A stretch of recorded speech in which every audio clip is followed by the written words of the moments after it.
Hey guys, welcome back to another tutorial video. So in today's video, I'll explain how to access a locked post on OnlyFans through the official process. So first, open OnlyFans and sign into your account.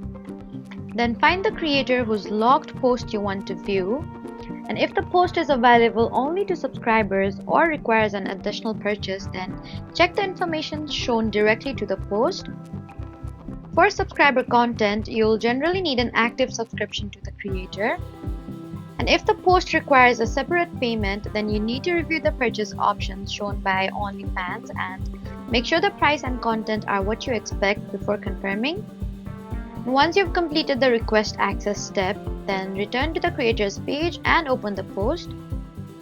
Keep in mind that locked content is intentionally restricted, so there isn't a legitimate setting that lets you unlock it for free. So the safest way to view a locked post is to use the access option provided directly by OnlyFans.